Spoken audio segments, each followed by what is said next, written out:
எங்க அம்மா சொன்ன ஒரு விஷயம். எங்க அம்மா ஊர்ல ஒரு பாட்டி இருந்துச்சு. அந்த பாட்டி பாம்பு கடிக்க மருந்து சொல்லும். எந்த பாம்பு கடிச்சாலும் மருந்து சொல்லும். 15 வயசுல இருந்து அதுக்கு 65 வயசாச்சு. பாம்புங்க பாத்துக்கிட்டே இருந்திருக்குதுங்க. பாட்டி ஒரு நாள் போட்டுருச்சு. பாட்டி தொம்முனு கீழே விழுந்துருச்சு. வாயில இருந்து நொர ஓடுது. அந்த ஊர்லயே அது ஒண்ணுதான் பாம்பு கடிக்க மருந்து வச்சிருக்குது.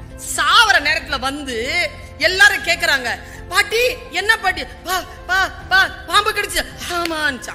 என்ன பாம்பு பாட்டி? கட்டு வீரியன், கண்ணாடி வீரியன்.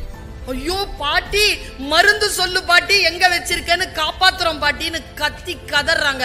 அது ரகசியம் அப்படி சொல்லிட்டு செத்துருச்சு பாட்டி. செத்தால சாவேனே தவிர என் தொழில் ரகசியத்தை இந்த உலகத்திற்கு சொல்ல மாட்டேன் என்று சொல்லக்கூடிய வஞ்சக உலகில் வாருங்கள், நாங்கள் உங்களுக்கு வியாபாரம் செய்யக்கூடிய மந்திரங்களை ரகசியங்களை சொல்லித் தருகிறோம் என்று சொல்லுகின்றவர்களை நம்பி போய் உட்காரலாம்.